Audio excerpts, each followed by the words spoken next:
right, what's happening, everybody? Welcome to G.W.R. Gonzo'S Wrestling Room. I'm Chris Gonzalez, joined by Tony Gonzalez. How's it going? I'm going pretty good. We're also joined by pro wrestler Dutchboi Platinum. How's it going, brother? It's going great. It's going great. You know, I'm real excited to be here. It's been a long time. So I'm glad to hopefully catch up, kind of, go over some things that have happened the past couple years. So already got Marcus Fine and Kelly Fine in here saying perfect. My two favorite people.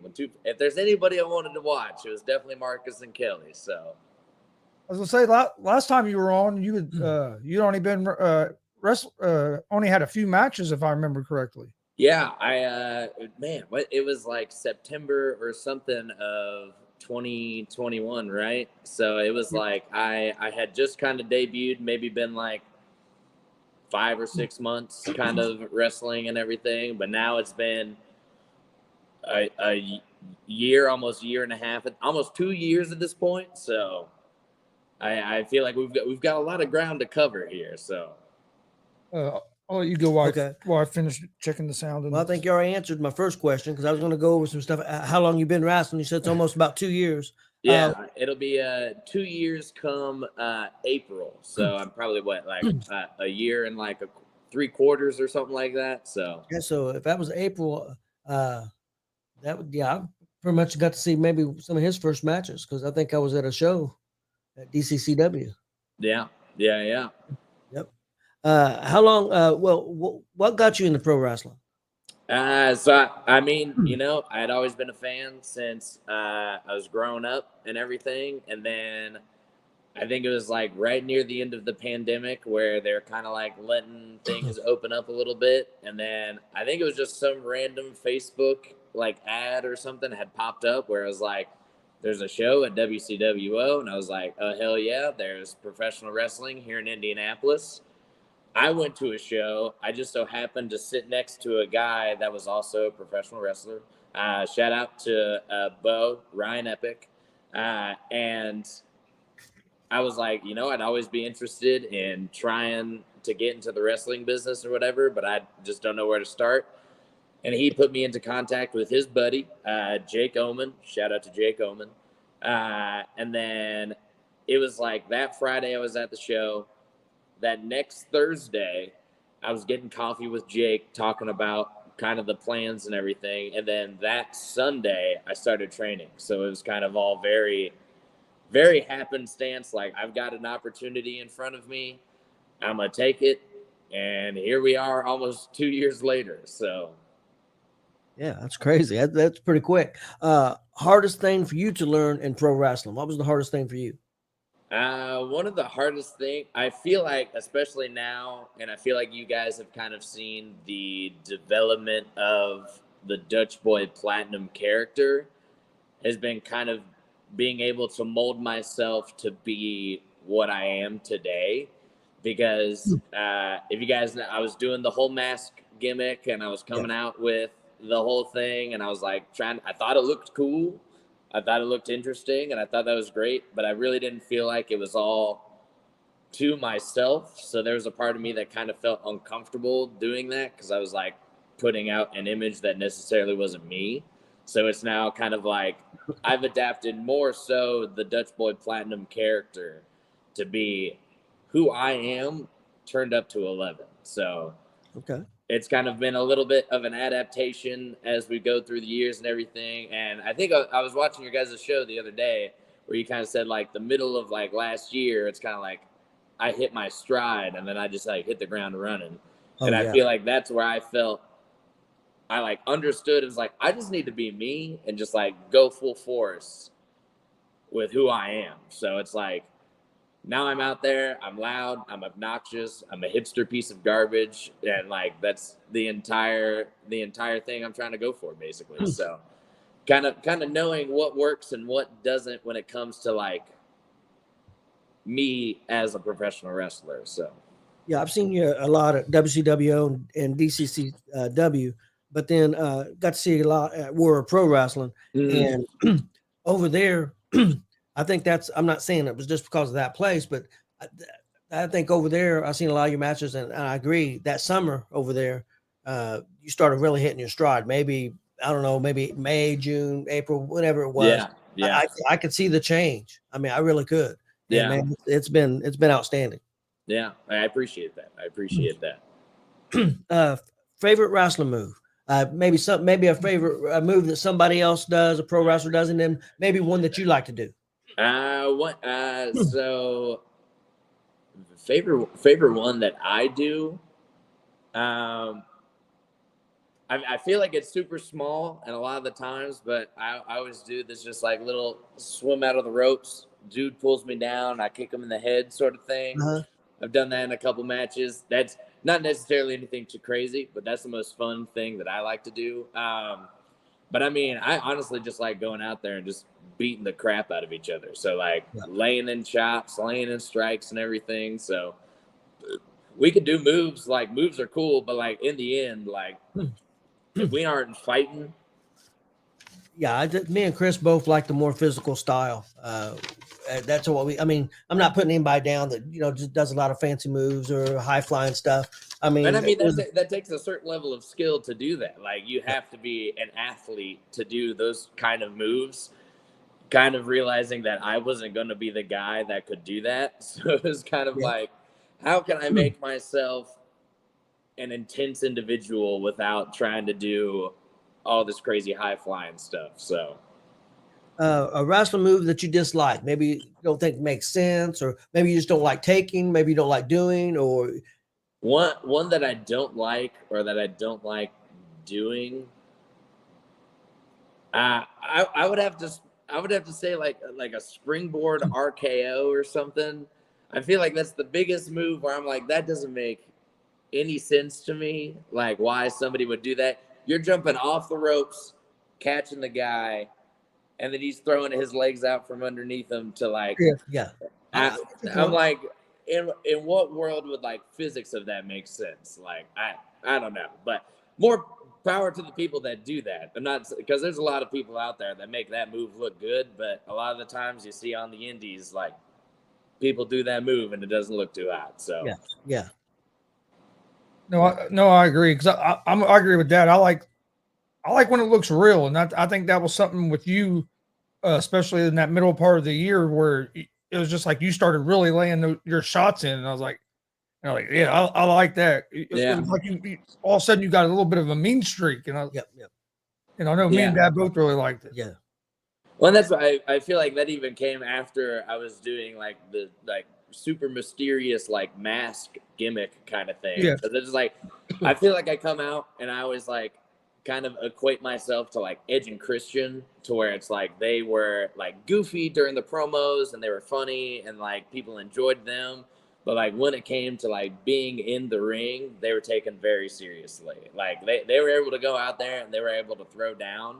So that's kind of where I feel like I can go out there and like be my goofy self, because I always feel like I'm trying to be like the funny guy or whatever. So I'm cool with doing that. But then I'm also going to go out there and I'm going to bring you like a very intense professional wrestling match. Marcus Fine says WPW first match with Jake Carter is when I noticed change was coming. Yeah. I would probably have to say that is probably right kind of where that switch happened, kind of like winning my first title kind of thing out there, and then kind of needing to switch it up to validate myself, basically. This is two questions, kind of one. What do you love about the wrestling business, and what do you dislike about the wrestling business?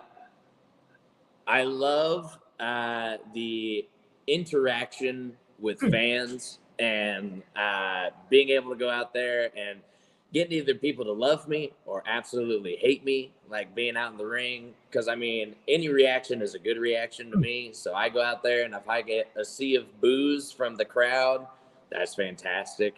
If I get everybody on my side and they start cheering for me, that's fantastic. And then I love kids coming up, grabbing autographs and everything. I also love when I have, like, family members or somebody else coming out to the show, and then they're sitting there and I'm sitting there talking with them, and a little kid comes up and he's like, "Can I get your autograph?" And I'm like, "Oh yeah, no problem." And then that kind of like lets everybody know it's like, oh yeah, this is like a defining moment for these kids. Probably like they're going to see like other shows, but they're going to be like, Dutchboi Platinum. He is the one guy. But a thing I dislike about the wrestling business, I feel like so many people are set in their ways and that their style is the correct one. Like, granted, I have a wrestling style that I like to adhere to because that's just what I see best fit for me as myself. But when it comes to like the older generations of people who have been in the business, or the newer crop of people that are coming through and thinking like it needs to be this way or it needs to be that way, instead of just realizing like we are here to put on a show and entertain people, and they want to see people beat the crap out of each other, and that's what I'm here to give them. So that's what I'm going to do. But also, you kind of need to be malleable because you don't know who you're going to be put in the ring with. So it's like, I want to be able to adapt my wrestling style to anybody else, so it's not such a different spectrum of people as we go into like a wrestling match or something like that. But I feel like some people are very stuck in their ways, and they think there's like a right and a wrong answer when there's not really a right and a wrong answer when it comes to wrestling, I guess. Yeah, I got to see you wrestle a lot against the highlight reel and early on. And then I got to see a match here this past summer over in Anderson, an outdoor show against, if I remember correctly, against Vinny Vachetti. Yep, Vinny Vachetti. And I really loved that match. It was a different style match. It wasn't like some of the other matches that you've had. Because like I said, I've seen you wrestle a lot against the Dex Royals and the highlight reel, and that's a little bit different style than Vinny. And I mean, it was a great match. Thank you. I greatly appreciate that. And I mean, like, again, it's like I want to be able to adapt whatever I do to whatever the other person is going to be able to do. So it's like, if I can go out there and have a banging match with a highlight reel, fantastic. If you want to throw me in with Vinny Vachetti, fantastic. If you want to throw me in there with Mitchell Taylor, fantastic. Like, I'm going to go out there and I'm going to try to put on the best show for everybody that paid money to come out to see that show today. So that's what's great about wrestling to me, is that there's something for everybody. And like you said, there's so many different ways you can go about it. It's not just one set way. But you had made a comment a minute ago about when you get thrown in there like with different opponents and different styles. How, like, say you go to a promotion and you get matched up with somebody you haven't wrestled before. How long do you guys have to talk about how you're going to put your match together and kind of get to know each other before you just get thrown out there? It really kind of depends on the promotion that you go to. There have been some times where, I mean, I've shown up to shows where it's like, I show up right before, like if I do like a double shot or something. This happened the other weekend. I was at New Era doing their show, and then I had to drive an hour to Lebanon for the WCWO show. And it was me and Dex. So it's like me and Dex talked for maybe 3 minutes while the other match before us was going on. And then we went out there and we had a slobber knocker of a match, if you will. But I mean, depending on the promotion, if they know that you're gonna go on first, they try to make sure that you know that that's going to be happening. And then depending on who you're also working with, you can call a lot of stuff on the fly. I feel like that's a skill that I have, still could take some work with. So being able to take things on the fly, like while you're in the ring. But then sometimes like you'll come to a show and you're like, all right, we're like right before the main event. So we got 6 matches before us. So we can sit around and talk and throw around ideas with each other and try to make sure that we have the best that we can put out there. But and I would say with a guy like Dex that you're familiar with and you've wrestled quite a bit, it'd probably be easier if you only had, like you say, you only got to talk 3 minutes than if it was like a guy you've never worked with before. Yeah, because usually the first question I ask is, what's your wrestling style? What do you do? Are you a brawler? Are you a high flyer? Are you a big guy that does big guy moves, or are you kind of like a technical kind of guy? So it's like I can kind of mold my wrestling style to like whatever they want to be able to do within their match. Because again, like I'm in it to obviously make myself look good. I'm going to try to do the best to make myself look good, but it's also my job to go out there and make sure that I make my opponent look as good as well. Because if I'm getting my ass beat for like 6 minutes or something, I'm going to make sure that it looks like they're beating my ass. So yeah. Well, that's one thing that I listen. Chris knows I listen to Busted Open Radio a lot, and that's one thing Bully Ray said that he learned from some of the old veterans. If you don't make somebody, you didn't beat nobody. So Yeah. So you know it's both of you together, and you got to make each other, or it don't mean anything. Yeah, and that's why I feel like some people are so concerned with like winning matches as if that means anything. Oh. But like if you're in a storyline or something and you need to lose to progress the storyline or do whatever it else may be, like you need to understand like you need to go out there and do what is best for business basically. So it's like if a promoter is having you come in and it's your first time there and it's just going to be like a 5-minute squash match, you're going to go out there and get your ass beat for 5 minutes, and then that's going to be in the end of the match. That's what the promoter needs, and that's what he's paying you to do. So go out there and do that. So it's kind of like a yes, sir mentality, but like if that's what you're there to do, that is what you are there to do. Instead of trying to shoehorn all of your moves and whatever it may be into there. Like you don't have to hit your finish in a match for it to be a good match. You know what I'm saying? Like I have a whole bunch of moves in my arsenal that I barely ever hit within any of the matches just because it wouldn't make sense for me to hit them with how we're trying to convey the story of the match. So, and also you don't have to win a match for it to be a great match. I mean, yeah, that's also what I perfect example for that. I would say like me and Nate Matthews, WPW, the second time we had faced each other, where it was like we were going out there brawling, slugging each other, and then ultimately I ended up losing. And then that's still one of my favorite matches of all time, just because like the story that we told and the story we had building up to that. Like if I would have won, cool, great. I got to keep my championship. But at the end of the day, the crowd was so happy for me to lose. That's what I would rather have than me winning and holding the belt at the end of the day. So, yeah, that was a great match. Question that came to my head a few minutes ago. See if I can convey it correctly.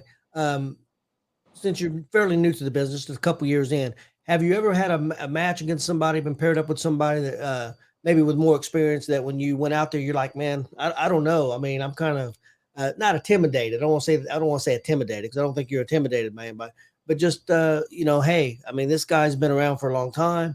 Perfect example, a guy like maybe Congo Kong, who's been around 15 years or longer, and also his size is like, you know, like the guys that trained them, Jake Oman or JKO or guys like that. How's that being new in the business and then getting in the ring with veterans like that? Well, and that I feel like that is definitely a test, I guess I would say, to be able to kind of prove myself to those people, because like me and JKO have had some matches. Me and Jake have had some matches. I think probably one of the most like recent ones that I've had is I went up against Jack Vaughn at the last White River show. And Jack Vaughn was actually my first like debut match as a professional wrestler, like on a show. So that was cool that we got to be able to like run that back. And I kind of also got to prove how much that I've grown within that time. So, but I definitely feel like anytime I step in the ring with somebody with like a lot more experience, obviously they're going to have something to tell me, something I can work on. And that is the nature of being new in the business. I'm always going to have something that I can improve upon to take myself up to the next level. So I feel like I take those moments and I take those matches as learning opportunities, but then sometimes I get to the back and they're like, that was great. I don't know what, like we went out there, we did the thing, we told a great story. The crowd was into it the whole time. I really don't have a whole lot of feedback for you except maybe blah, blah, blah, a couple tiny things or whatever. And I'm like, all right, perfect, cool. If that's the level I'm at, where somebody who's been 15 years in the business is telling me like, whatever you did, great, perfect. You got the crowd into it. Here's a couple things, work on those and you should be golden. So I do take a lot of those as like learning opportunities. So one thing I like about watching you as well is I've seen you, like you're a brawler, like you were talking about, you lay him in, but I've also seen you in matches where you're more just was entertaining. And when it comes in the top of my head was you and JB, even a tag team match against Congo Kong and the ladies man Mike King. Yeah. And Again, one of my favorite matches Yes, of one of all my time. favorites. And My ultimately, favorite in the end, we ended up losing. But it was like we went out there, and I feel like we got the whole crowd to hate us, and we got them behind King Kong, and then King Kong beat the shit out of us, and then it was great. It was fantastic. The whole crowd was into it. Like you can't ask for anything better than that. And I mean, like a lot of that stuff was stuff we had called on the fly, which kind of gives the match a little bit more of an organic feel to it, because it's like, again, it is supposed to be like a fight. Like it is supposed to look unscripted, basically. So it's like when stuff like that happens, it's not smooth as butter, but it looks like we are legitimately trying to work each other over to get the win. So I don't know how you could have wrestled that match and kept a straight face with Mike King out there in them shorts. but props to him for committing to the bit, because that was not his usual gear, but he definitely Well, went like, out there and he owned it. So oh, the other night, like Chris said, if he wouldn't have wore a shirt, nobody would have probably been able to see the match. We'd all been blinded by Yeah. them pasty legs. Yeah. Marcus said, and you and Beeve as Russians, that was a good, real good as well. Yeah. Yeah. I mean, that was almost practically all of my wrestling career. Almost all of 2022 was me and Jay Beeve as a tag team with each other, and that was all completely like they just kind of put us together because honestly, we're both generic white men. So they were kind of like, I don't know, just put them together. And then they started putting us against the highlight reel. And then it just started becoming like more and more. We started developing more chemistry. We started developing like a move set with each other. And then we kind of understood like what the Beaver Boys were to the crowd. So it was like we were kind of able to play into that a little bit more. And like, again, just like being able to get that reaction from the crowd, like the more and more things that we did, the more and more reactions we got. And it was like, all right, where could we take this now? Like what is going to be the peak of the Beaver Boys? So Yeah, I saw what Jonathan Holliday's mentioned about the rock, paper, scissors was fire at WCWO last night. I watched it. I saw a video of it that night, and I was dying laughing there in the room. You guys had me rolling. when that's like the perfect, I feel like the perfect encapsulation of what the Beaver Boys were, because I feel like a lot of the times when it comes to a tag team, like ultimately like breaking up or like leaving each other, it's like one person turns on the other guy, and then they kind of like are going to have a feud with each other, and then it's going to be them versus each other, and that's the whole storyline. But like with me and Beeve, it was like we kind of played it to where we were losing our chemistry as a tag team, and then we kind of played it as just like we were breaking up with each other. So it's like, I'm going to take some time to figure out myself. You take some time to figure out yourself. And then they put us in a triple threat match with each other. And then it was like, me and Beeve don't want to fight each other. There's no animosity between the two of us. So what's a way that we can finish this bout as gentlemen? And that was rock, paper, scissors. So One thing that you would change about the wrestling business if you could. one thing I would change about the wrestling business. Man, I feel like there's a lot to choose from, but I would say when it comes to the stinginess of keeping wrestlers at a certain promotion, because when it comes to, if I'm not signed with a contract to a giant company or anything like that, because I work for a certain company doesn't mean that I shouldn't be able to work for another one or something like that. Because ultimately, in the end, I am a performer that is just trying to perform as much as I possibly can. So being limited because people think I work at this place, therefore I shouldn't be able to work at this place, not knowing the product or the performance that I can give for them is very frustrating. And I feel like going into a little bit later into my wrestling career, that has been the biggest thing kind of like holding me back, is that I reach out to promoters. I say this or that. I send them matches. I send them promos. And then it kind of ends with just me being left on red. And then I hear word that it's because I work at a certain promotion or something like that. And it's like, all right, well, just know I am not married to this promotion, nor are they my entire livelihood. So I am there. I want to wrestle. And I also want to wrestle here. I'm just trying to get my name out there. That's what I'm trying to do. So just give me a chance. You're a private contractor. Yeah.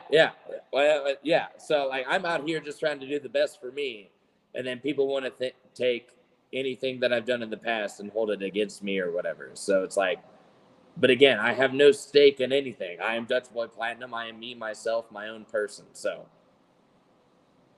And I've seen we've heard stories about that, and I mean we've seen it as well, and yeah, to me it just comes down to egos. Yeah. Ultimately, in the end, it is coming down to whatever promoter or whatever booker is thinking like, well, this and that, blah blah blah blah. I don't know. Any people that you would like to work with that you haven't got the opportunity yet? Anybody that I would like to work with, Matt Brannigan. If he's ever going to see this at some point, I would love to work Matt Brannigan. You know, he's got the Reese's. I'll bring the pole. You know what it is, all right? But Matt Brannigan, I don't know. There's like a big list of people. Honestly, there's like people who wrestle for Emerge, New Wave Pro, Summit Pro, a lot of promotions that I'm just like trying to get to at this point that I would love to work with, because I know if I'm able to work with those people, we'd be able to put on a banging match. So, yeah. Oh, yeah. I'd love to see it some of those places that you just mentioned. Yeah. Yeah. And I've reached out to him. If you're watching this, hit me up. Dutchboi Platinum. And that kind of answers my question. Because the next question is any promotions you'd like to work for. So that kind of That's basically it. I've got a list of places that I've reached out to. You know, I'm waiting to hear back from a few more, and yeah, that's really about it. So, well, I'm trying to cover any and all promotions within Indiana. So, well, I'll give you a shout out. Any promotions out there, you ain't gonna get any better than Dutchboi Platinum. And forget about this political bullshit. You know, and give this guy an opportunity. You won't be sorry. I guarantee that whether he's a heel or a baby face, he will deliver, and I'll guarantee that. So I appreciate that. Now, out of them promotions he named, there's a couple of them that we haven't been to yet that we'd like to get to, but a couple of them we actually do go to. Yeah. Yep. We were just like at Summit Pro. We were just there last weekend. Yeah. Favorite match that you've had so far? Favorite match. It can be more than one. Go ahead, say that one more time. It can be more than one if you want. More than one. I want to say Nate Matthews versus Dutchboi Platinum at Warrior Pro. Both times we entered the ring with each other. Great time. I watched that one back multiple times. And then me and JB, the Beaver Boys, against the highlight reel in a tornado tag team match at WCWO. Damn near perfect match. Like I watched that match back a lot of the times, and I'm very satisfied with that one. Or even the one that we had at Juneteenth. I believe you guys were at that one as well. Yep. With DCCW. That one was definitely one of my favorites. And then I'd have to say me versus G.W.R at the last White River wrestling show. I heard that was a real good match. Yeah. Again, it was like I felt like it was a test to like see like what it was. And like we knew what had come on right before us, which was like a comedy match, Matt Brannigan versus Savio Leone. Very funny, like good, entertaining, great, fantastic. But then me and G.W.R were on right after them, so we kind of knew we had to pull everybody back into like professional wrestling mode. So then like we went out there and like we beat the crap out of each other. So I would definitely say one of those. But then I don't know if you guys have been watching or have been keeping up with WCWO the past couple weeks or anything. But the matches that me and Dex Royal have been having have been probably some of We've my heard about favorites. them. They're short, very intense, very, very slugfest kind of matches and stuff. But yeah. I'm not gonna lie, I was disappointed because we were supposed to be at that Lebanon show, and of course, we didn't get to go because I was sick. And I've heard a lot of good things. I've heard a lot of good things about the match between you and Dex Royal that night. Yep. Oh, that's good. It's good that people are talking about me. So. Holden says Beaver Boys versus the Bulletproof Posse.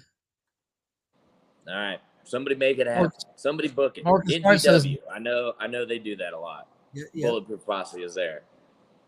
Marcus Fine says Dex and Cage 4.1. Yep. April 1st, Dutchboi Platinum versus Dex Royal in a cage match in Lebanon. So, favorite opponent. favorite opponent. I gotta say, we started training with each other. I feel like once we go out into the ring with each other, it is bread and butter. I gotta say Logan Myers. Logan Myers, loud and proud. Logan Myers, yes. I feel like me and him, we've grown a lot with each other. And then, like, we both kind of understand each other's style. We both really enjoy the kind of very technical kind of wrestling. But we also like being very intense with each other. Probably just because, we were both trained by Jake Owen. So we both like going out there, slobber knocker kind of match, but also having that, like, technical kind of aspect to it. So I got to go with loud and proud Logan Myers on that one. How big of an advantage do you think it is that like being at the Dub, where you guys get to wrestle pretty much every Friday? Do you think that's a big advantage on how you've been able to grow as fast as a professional wrestler? Honestly, huge. Like, I think about that a lot, and I feel like a lot of people, especially people that work at the Dub, take that for granted, that we are able to run every Friday and have a show every Friday, let alone people that are going to training every Sunday, every Tuesday, and then Jake has his White River School now, and then are going out there for training, and then they're coming out to the Dub and everything. So it's like we've got multiple days of the week where people are able to train. We have every Friday where people are able to come out and wrestle and everything. And then I go to other shows and I talk with people, and I'm like, oh yeah, well, I'm like 2 years in. I probably have about like 160 some matches under my belt, and then other people are like, dang, I barely have 40, and I'm also 2 years in, and I'm like, how how are you 2 years in and only have like 40 matches under your belt? So I mean,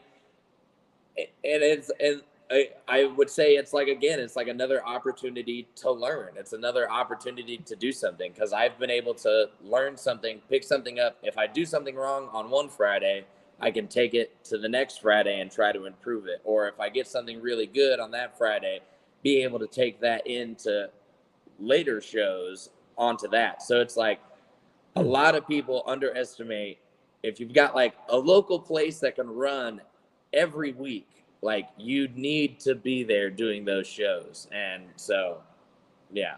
I mean, it's a perfect example. I mean, Logan Myers, Blake Money Wright, Rachel. Hadari. There's others I'm gonna leave out, but two that I know for sure, because I'm the one that kind of talked to Jake about we talked to JKO about Jake getting over there. Luke Savage and Dalton Love. I mean, I helped them get in there because I went and set, put a good word in for them, and they came up the next Sunday.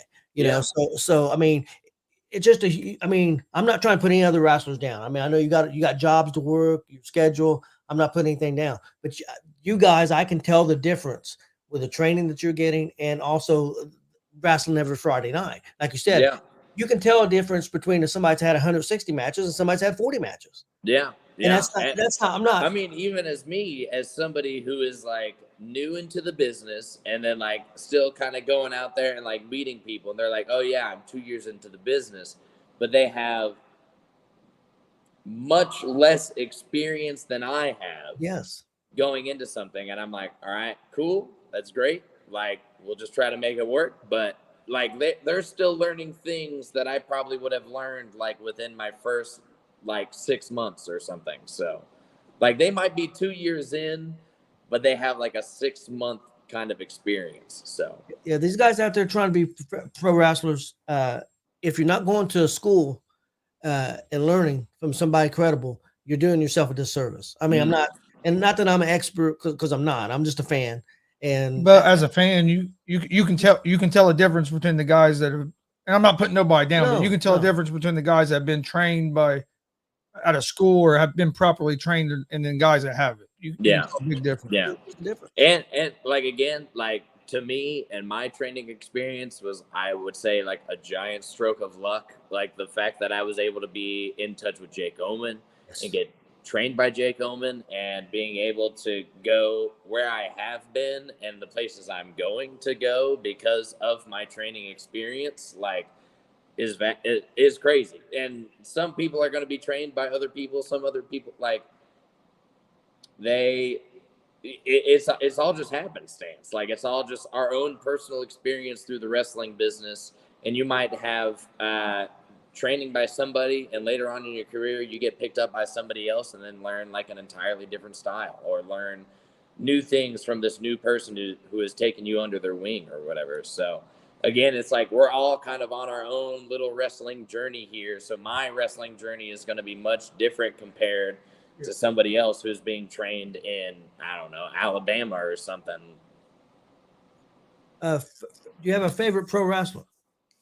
Favorite pro wrestler, gotta go either with Undertaker or Mick Foley, because I feel like their commitment to the business is something to strive for. Being able to risk your body and your livelihood for the types of matches that they were doing and the things that they were able to accomplish is very commendable. And like, I myself, I feel like I am wanting to reach that kind of level of, like, I am ready to put it all on the line for the sake of entertaining everybody else that is paying tickets to see me.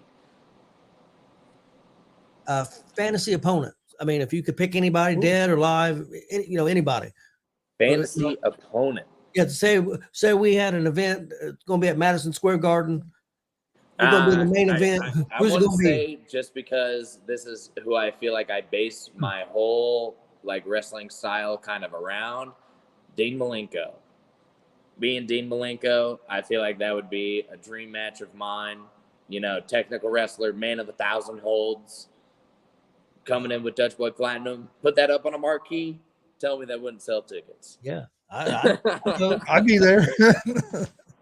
Best decision that you've made in your wrestling career, and also the worst decision that you've made in your wrestling career. Best decision, I would probably have to say dropping the mask gimmick, because I feel the way Dutchboi Platinum is now to where I was kind of near the beginning of my career is much more myself, and I kind of understand what that can bring to my performance, if that makes any sense. So it's like, I was trying to do the mask gimmick, I was trying to do this, I was trying to be mysterious and spooky and all this other stuff, and it really wasn't working all too much. Like, it was cool, like I kind of looked like a superhero to like some of the kids or whatever, and people thought the mask was cool, but I feel like I wasn't really kind of living up to that potential of what that character could have been. So then now it's like, I'm Dutchboi Platinum. I'm basically me, myself, and I am a hipster piece of garbage, and most of the time I'm annoying and get people to hate me. And that has gotten me much farther than wearing the dumb mask. So I feel like that was probably the best decision for me, to kind of step away from that kind of concept. So, but worst decision, I feel like that one's going to be hard, because I feel like I am pretty proud of everything that I've done. I don't want to sound like narcissistic or anything, but I'm like, I can't really think of a lot of Is bad there anything things that I've you done. anything Like, that you look back that you would change?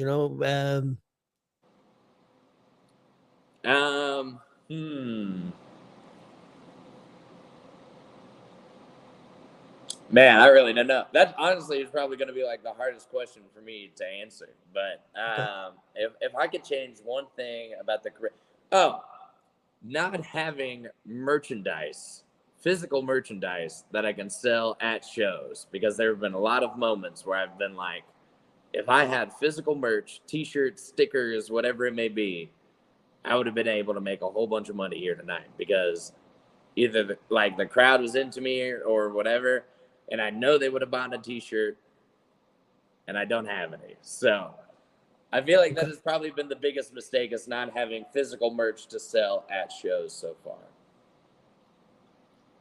And that can be hard to do, because sometimes it's just hard to be able to come up with the funds to have the physical merch. Yeah, I mean, I know that. I have I know my that pro just wrestling us. tees, my pro wrestling tees store up. Go check it out, pro wrestling tees / Dutchboi Platinum. I got some T-shirts up there. I'm gonna have some more coming soon. So, and I've had a whole bunch of people. Marcus has bought a T-shirt before. I've gotten a whole bunch of friends that have bought T-shirts and everything. I feel like my T-shirt designs are pretty cool, pretty quirky, kind of funny, but again, I don't have the funds necessarily to buy physical merch and then to sell that at shows. But the promos that you did here, I don't know how long ago, maybe a month ago, 6 weeks ago, 2 months ago, were out on the streets and you had people read cards. Yeah, yeah, that was outstanding. I loved it. I feel like that is definitely because I am so sick and tired of seeing the car promo. You know, dude just sitting in his car saying, "My name is so and so. I'm gonna beat the crap out of this guy. See you this Friday," or whatever it may be. Like that. In what way am I gonna believe that a dude sitting in his Prius is gonna beat the crap out of a guy this coming Friday? You know what I'm saying? So it's like, anytime I am asked to do a promo or to do a promo, I try to put my own spin on it. If anybody didn't know, I do like photography, video stuff outside of like professional wrestling. So I try to bring that stuff to myself as like my wrestling career.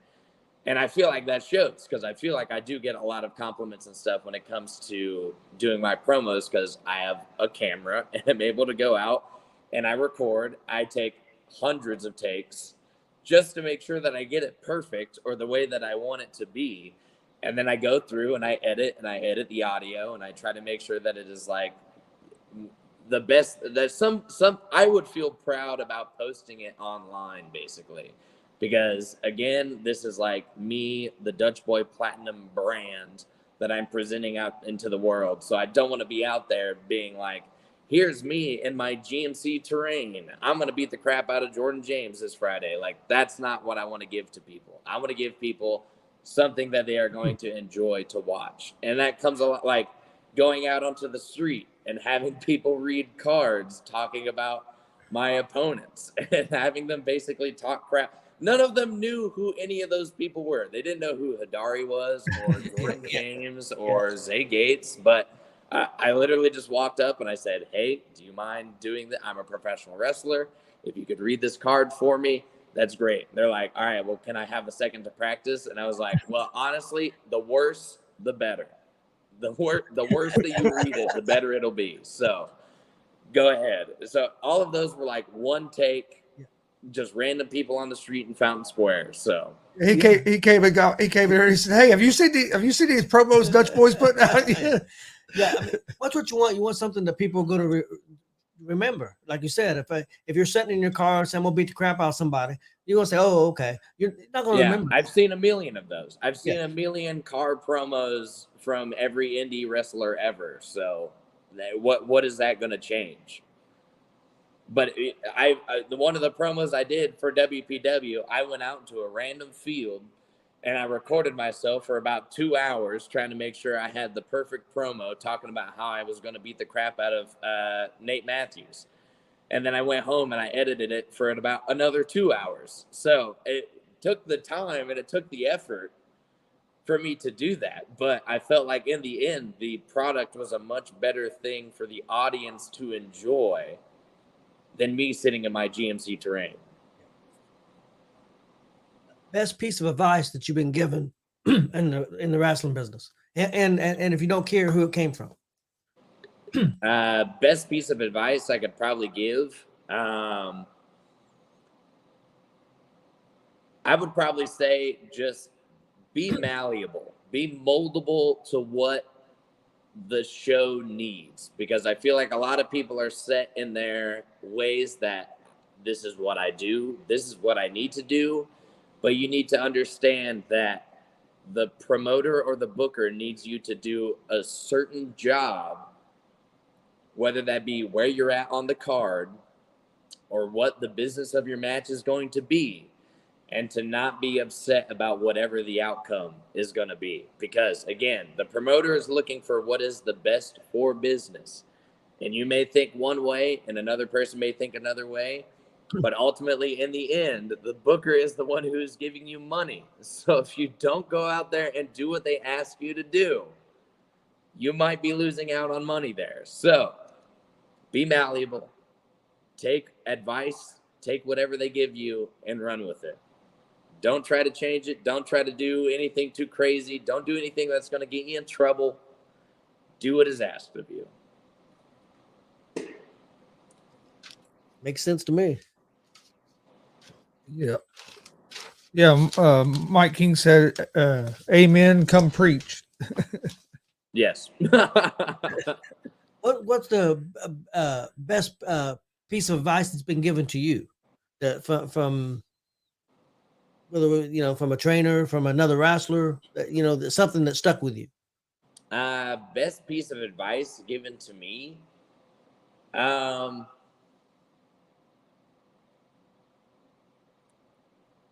I mean, I would have to say that it needs to be a fight. Like, wrestling needs to be a fight. Like, it should be seen as legitimate. It should be seen as me and this man or woman or whoever it may be. We are going to go out there and we are doing our best to try to take the other person down and win. Because ultimately, if you win, the more you win, they ultimately put the belt on you. And if you get the belt, that means you get more money. So if you're wanting to get more money, you got to make sure that you're doing what is asked of you. So, but I think that is like the best piece of advice. Like, it is a fight. It is simulated combat, basically. So you need to go out there and make it as real as possible. Because I feel like, especially nowadays with indie wrestling, it is very much like choreographed, like I do this spot, kind of blah, blah, blah, blah, high flying stuff, which is great, which is cool. There's a part for that. But it needs to make sense in the grand scheme of you and this person are fighting to win. I agree. 100%. How different is from the first day that you walked in and decided you want to be a pro wrestler to now? How different is the business than what you thought it was going to be? There is a lot more, I guess I would say, nepotism when it comes to wrestling everything, because ultimately, in the end, it is who you know, the connections you have, and your ability can get you so far, but in the end, who you know is going to get you the best kind of results out there. So it's kind of like you need to make friends with people. You need to make sure you're on people's good side. If you're on somebody's good side, then they can help you get on this other show, something like that. And I mean, like, that has helped me out getting bookings for other shows as well.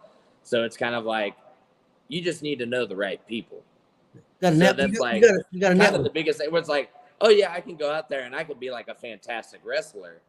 But if I'm like a giant asshole and I'm mean to everybody and nobody wants me around, nobody's going to want me on a show. So it's like, if I can go out there and I can make friends with a lot of the dudes in the locker room, I don't know what the dudes in the locker room kind of connections they have. So it's like, if I come out and I'm buddy with some people, and I mean, I see this from a lot of other people as well. They're buddy with other people. And then those people get put on other shows. So, like, ultimately, in the end, it is just who you know and what connections you have. Your Mount Rushmore of professional wrestling. My Mount Rushmore of professional wrestling. I do you want me to go like George Washington and then like on the way down? However you want to do it. Just your four guys, four people. Your All four right. people. I'm probably gonna say, I'm gonna put Ric Flair as my George Washington here. Man, who's who's on Mount Rushmore? I don't remember. Give me a second here. Let me Uh-oh. look this up real quick. Oh, Jay Beeb's gonna George give you a hard Washington, time. Thomas Jefferson, Theodore Roosevelt, and Abraham Lincoln. All right, cool. I know Jay Beeb was gonna hop on and be like, "You don't know who's on Mount Rushmore." Yeah, he's gonna give you hell. So for my George Washington, I'm gonna be putting Ric Flair because I feel like he kind of like brought light to the business and like kind of brought people into seats, kind of made it a little bit more mainstream sort of thing. For my Thomas Jefferson, I might say Shawn Michaels. I'm going to go Shawn Michaels on this one. Just again, like, guy, great athletic ability, kind of changed the face of what wrestling was going to be for the coming future. And then for my Theodore Roosevelt, I'm gonna go with Mick Foley. I'm gonna go with Mick Foley on this. So just because what he did, not just in WWE, but like WCW, going to New Japan and all that other stuff. He was in New Japan, right? I don't know. I just made it might have sounded like an idiot saying that. But Mick Foley being over in Japan and everything, the stuff he was able to accomplish within his career, unbelievable. And you could talk to me. I talked to Mick Foley for legit, like 30 seconds at Cornfield Carnage. Favorite part of the whole night. Great part of the whole night. My girlfriend even got me a cameo for Christmas of Mick Foley. And he was talking about how he dipped out of Cornfield Carnage and all that other stuff. I'll have to send it to you guys because it's pretty wholesome or whatever.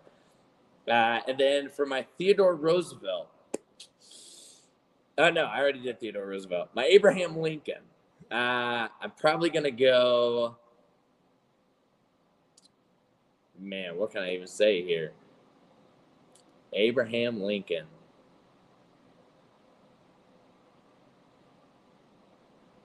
Man, I don't even know. I want to say Dean Malenko, just because, again, like, technical wrestler kind of guy, like, my whole move style kind of based around him. So we got Ric Flair, we got Shawn Michaels, we got Mick Foley, and we got Dean Malenko there. A man with no charisma, but a lot of great technical ability. Oh, yeah. So Definitely. You could probably say the same about Abraham Lincoln too. No personality, but he did a lot of good things. So do you have any hobbies? I know you're busy, so I don't know if you have any time for any hobbies. Hobbies. I recently just started picking up Photoshop. Again, I do like photography, videography stuff, kind of outside of wrestling, everything. I try to do it when I can. But I recently just started trying to do some Photoshop stuff. Again, another thing that I kind of can adapt to wrestling, because that's really what I've been using it for, is just making promotional Dutchboi Platinum stuff. So I do photography stuff outside of that. Also, huge retro gamer, so I'm really into like old school Nintendo, Super Nintendo, Nintendo 64, Sega Genesis, all that stuff. My girlfriend is tired of me watching all of the random videos on YouTube that are like the top 10 games of 1993 or whatever. So, but that is the most probably what I'd spend the most time doing outside of this is watching old school video game YouTube videos outside of this.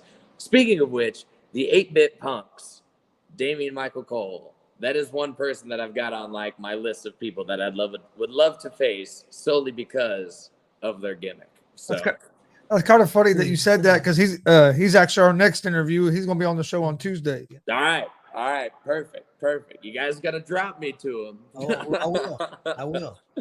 Dalton Brock asked, who is someone coming up in the business that excites you? Somebody coming up in the business that excites me. Let me see. I'm trying to think of some of the new people that I've noticed coming around.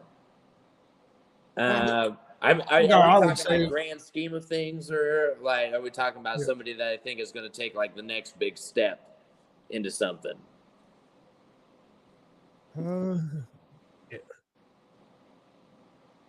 I'm not sure what he was talking about. He just said, who is someone coming up in the business? To me, one name I would say would be like Zay Gates.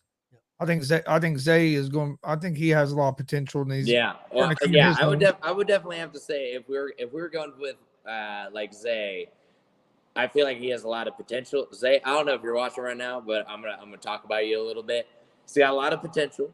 He's got a little bit of an ego, No. and I think that might be his downfall here. But ultimately, in the end, very athletic, very good at listening, taking directions, and stuff like that. So, I mean, if there's anybody that's going to be like kind of the next up and comer, Zay Gates, as long as he can keep himself under control, is going to be like the next big thing. So, yeah, Dalton said just other than me.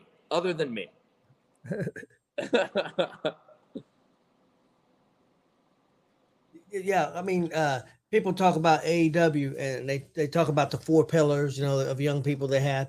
Well, you can look at WCWO and you can do 4 pillars. You could do you could do also Rachel, and also I'm terrible with names. JB, and then the other rookie was coming in.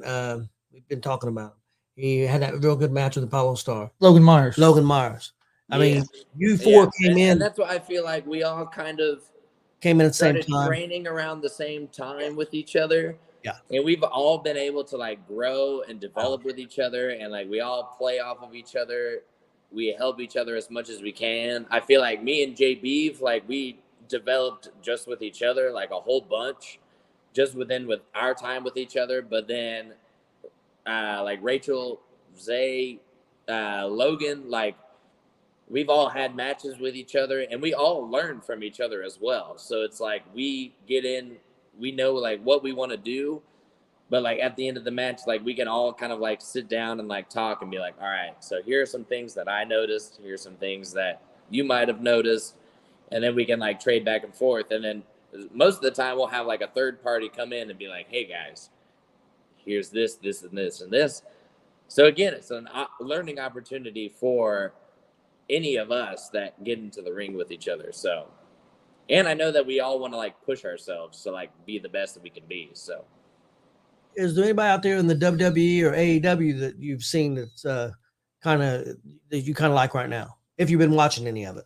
I want to say, and this just might be just because he kind of aligns with my kind of humor or anything, but Danhausen has taken himself purely based off of his gimmick and made himself like an AEW star. He's got action figures.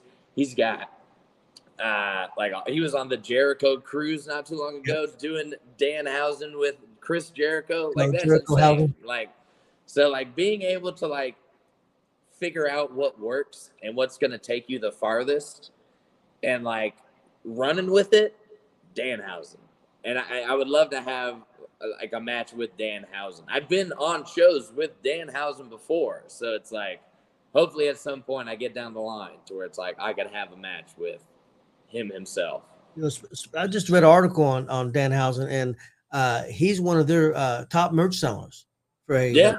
When it's extremely marketable. Yeah, he's got the face paint, like he's got everything. Like he's a weird kind of quirky guy. And I feel like he kind of had the same sort of thing that I went through where he started doing the face paint and he was trying to be this like real intense, like super serious character. And then like ultimately in the end, he was like, this isn't working. If I do this, it might work out a little bit better for me. And it has. And it's taken him much farther than if he wanted to be like the super creepy, mysterious kind of guy or whatever. So. And he makes the most of his time. I mean, he don't wrestle on the program very often. He may only get 60 seconds, but on the program, but he makes the most of that 60 seconds. That's what I'm saying, Yeah. and that's all you need. If that's all you get, you better make that the best damn 60 seconds you can. Mike King said, "Great camaraderie that comes from all y'all. That's what the business needs instead of all the throat cutting." Yep. I would have to agree. I mean, like, ultimately, in the end, there's a part of me that's in it for myself. Ultimately, I got to watch out for me and myself and my livelihood. But also, in the end, like, these people are my friends, and I want my friends to progress, and I want them to make it to the places that I know we all want to be at. So, When you go from like a locker room that you're normally in and you go to like new promotions, is there a big difference in the locker rooms? so me, I have a little. It might not seem like it, but I've got a little bit of social anxiety, especially when it comes to being in like a place where I'm not super familiar with a lot of the people. Because I had recently just gone over to New Era, which is a new promotion for me, and this was the first time I had gone to a show not with anybody else. So I didn't go there with Logan. I didn't go there with Blake. I didn't go there with anybody else. It was Dutchboi Platinum going there for Dutchboi Platinum. And I knew some of the people in the locker room, but that locker room is much more familiar with everybody else that was there. So I felt like I was kind of like, hey, everybody, what's going on? My name is Dutchboi Platinum. I kind of know you, but I don't know you all too well. So, it is a bit weird kind of trying to like break into that like thing, but I also think back to like the beginning of my wrestling career where it was like I was just training, and then people are kind of like, all right, well, who's this guy? He might just be here one other time. So sometimes people don't even like pay attention to you because you might not be around the next time, so it's not worth remembering what your name was. But like once you start showing up a little bit more, people start to remember who you are. They know like, oh yeah, this guy. Then eventually they start watching your matches, kind of seeing like how you work and everything. So it is a little nerve wracking going to like a new place and being like, hey, I'm here to prove myself to everybody. Hopefully it doesn't suck. So Who did you wrestle at New Era? Oh my god, G.W.R. Okay, I Jacob believe John. it was his name. It's G.W.R. Yeah. So, great guy, great match, whatever. He beat the crap out of me for like 5 minutes, and then that was basically it. So, but Yeah, we've been in New Era a few times. Yep. We've seen John's there a few times. Yep. yeah, that's what I was like. I was, is it John Jacobs, Jacob Johns? I can't necessarily remember all too much. And that's the other thing too, is that I also meet like a million other people that day too, so it's really difficult for me to like remember names of everybody. And then like I'll show up and at one show and people be like, oh no, we've met before, and I'm like, did we? I have no idea. I have no recollection of that, but Well, nice like to meet you again. that's like when you shaved your beard and came over to the house that time. He didn't even recognize who you was. I didn't know Yeah. who he was. What the hell? Who the hell is this guy? He introduced himself to you again. I'm like, I nah, know, you it's know me. him. That's what platinum. I just shaved my beard. Yeah. Well, and that's what, like, I had the beard for so long. I did the mustache for a little bit, and I'm thinking about going back to it. But ultimately, I don't know. I fluctuate between things, but people get so used to seeing you one way. Yeah. Then you get rid of one, like, major detail of who you are, and then it's kind of like, who the hell is this guy? Do you have a favorite food? Favorite food? Ah, man, if it was going to be like death row for whatever reason, I am going to have my last meal ever. I would just love a giant plate of nachos, just like giant whole bunch of tortilla chips, just like piled high, jalapenos, hot sauce, all that other stuff. So Can't go wrong with nachos. No. That's what I'm saying. You literally cannot go wrong with nachos. If you go wrong with nachos, that's a you problem. Okay. Go ahead. Oh, go ahead. Toughest match that you've been in, and that could be physically, that could be just where things didn't go right, just for whatever reason. Toughest match that I've been in, probably.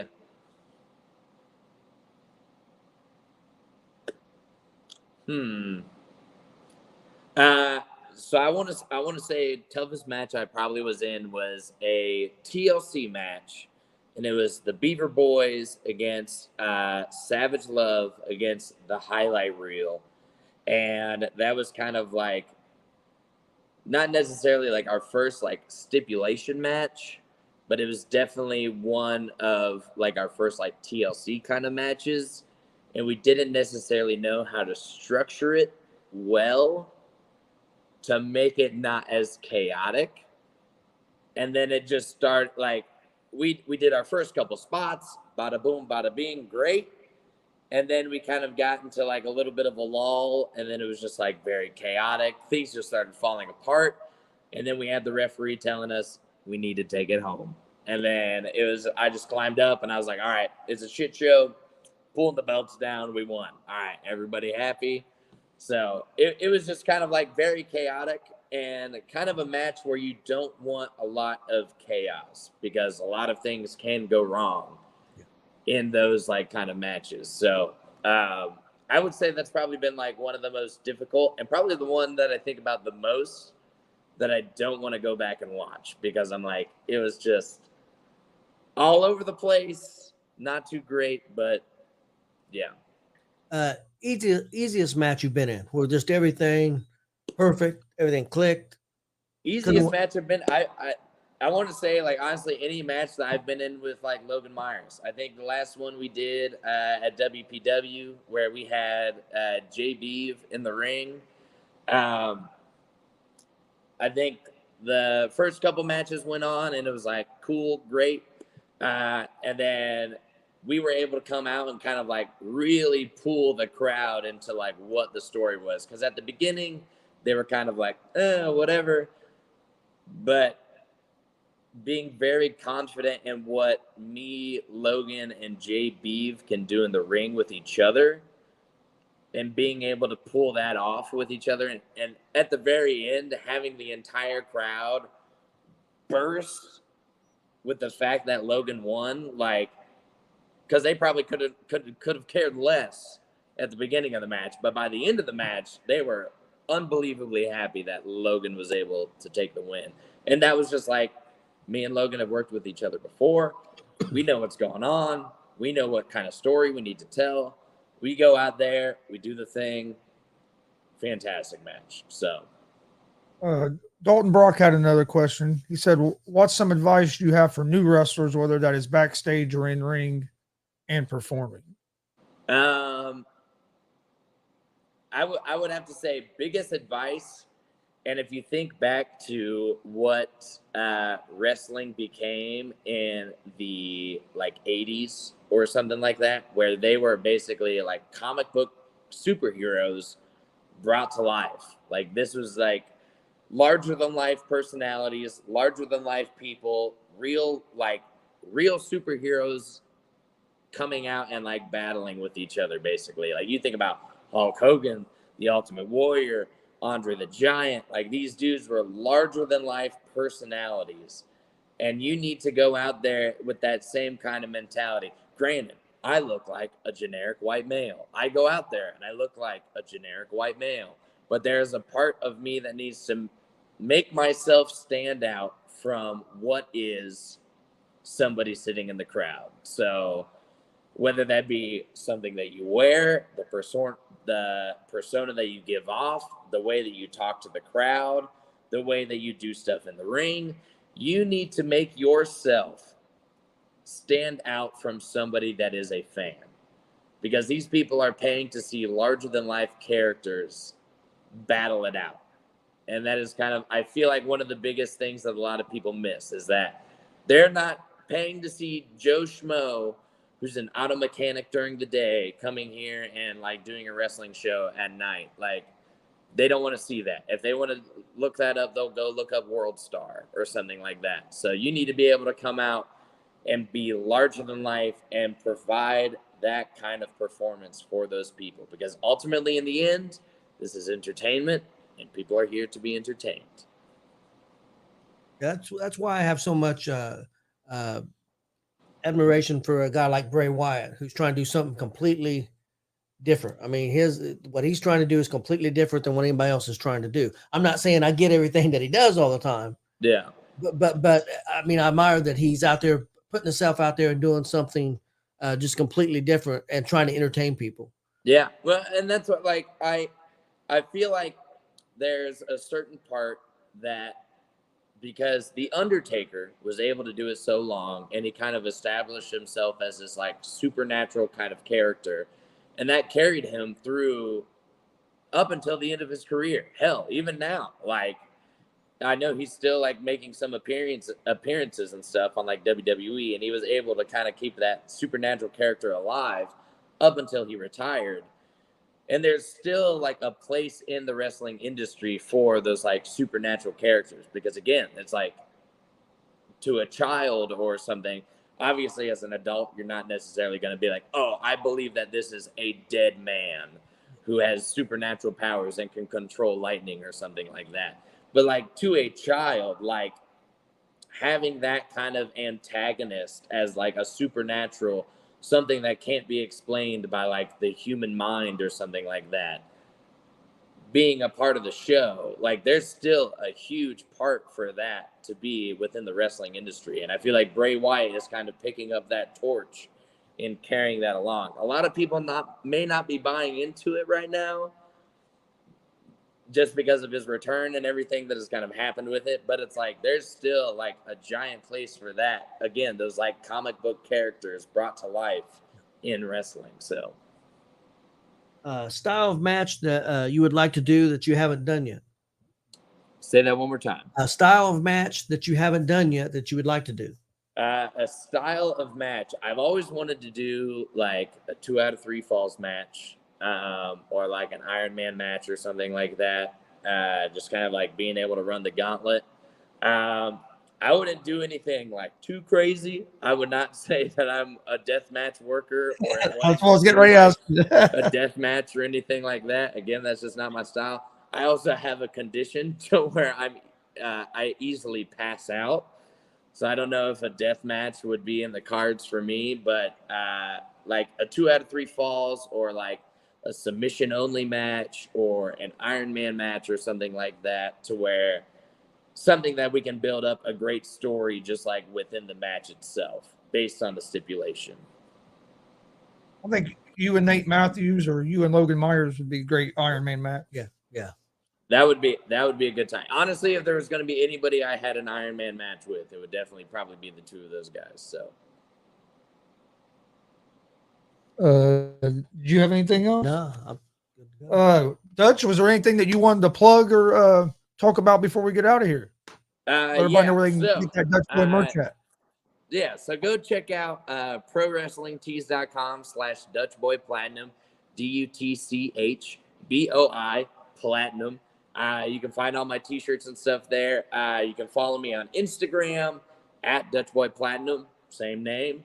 And then follow me on Twitter as well at DBPlatinum1. I couldn't get at Dutchboi Platinum for whatever reason on Twitter. So, but those are my socials. I also got a Facebook page as well. Check me out there. But with that, thank you guys so much for having me out. It's been great to catch up and talk about everything that has happened within the past couple of years here. So Yeah, much appreciated. Any matches? Any big matches coming up here in the next few weeks? Couple weeks? Well, I'm going to be in Wisconsin on February 18th, and then we're going to be making our way out to Oklahoma in June. So if you're in those areas, come and check us out. But really, other than that, just follow my socials and you'll see my new matches. Real quick, is that going to be your is that your first time going out of state? Not my first time going out of state, but it is my first time kind of traveling a little bit farther than usual. Okay. Cool. That's awesome. Uh, And he can be seen about most Friday nights at WCWO also. So give them a quick plug. I know you're there quite a bit. Yeah. So that's awesome. Yeah. We appreciate you coming on. You're welcome to come on anytime, man. Yep. Yeah. Much appreciated. Much appreciated. We enjoy watching your work. That's for sure. Yeah. Like I said, you from the first time we saw you to now, it's a totally different wrestler in there. So it's Hey, thanks. keep doing what you're doing. All right. Well, I'm gonna hop on Alpha here. Thank you guys so much. Yeah, have a good night. Have a man. good night. Bye. Before we get out here real quick, please hit that subscribe button on YouTube at Gonzo Sports Room and at the All Sports All Plays Network. Like and follow on Facebook, Twitch, Instagram. That's where we post all the information about our shows. We'll be live tonight at 11 p.m. Eastern with GSR Gonzo Sports Room. Like I mentioned during that, we will have Damian Michael Cole will be on Tuesday at 5 o'clock. I'll be putting out a graphic about that. This Saturday we'll be doing a watch party and live reaction to the UFC pay-per-view. I'll put out times about that on our social media. What was you going to say? Monday we got bringing back G.W.R. 6:30 with me, you, and Marcus Fine. We'll be discussing the legend Dusty Rhodes, and also for anybody out there listening, if they want to be a part of it, we're going to be talking about your top 3 favorite underrated wrestlers. I'm not talking about the huge stars like the Undertaker, people like that you thought didn't get the credit that they deserved. So that's what we're going to be talking about. That you're looking for your top 3. And we'll also be talking a few other things, what's going on with WWE and AEW. So check out the show 6:30 on Monday. Again, big shout out to Dutchboi Platinum for coming on the show. If you haven't seen Dutchboi in a ring, find out a show that he's going to be at near you and go check him out. You won't be disappointed. He's at most of the time WCWO on Friday nighs. I know he wrestles a lot at World Pro Wrestling. So I mean, there's 2 places right there. White River Wrestling, DCCW, most of the time. So definitely check out those places if you see they're having. And if you're a promoter, because I know there are some of the promoters around here that listen to our show. If you haven't booked Dutchboi yet, he's definitely should be somebody on your list to get in your organization. Yeah, you're not going to find any better talent. I'm telling you. Forget about the political crap, where he works or where he don't work. Get him into your promotion, and he'll help make your show a great show. I will vouch for that. Dustin said, I don't know why I like more of the interview or his mustache. And he also said, hey, Chris, Wisconsin, come on over. Because he said, Dutchboi said he's going to be in Wisconsin. That's where Dustin's at. Yep. But we appreciate everybody joining us tonight. We will see you guys. Actually, I'll see you guys tonight at 11 p.m. for GSR Gonzo Sports Room. And we'll see you again for GWR on Monday, 6:30. And then we'll see you guys on Tuesday at 5 o'clock. Yep. Thanks for joining us. We'll see you guys next time. Have a good night.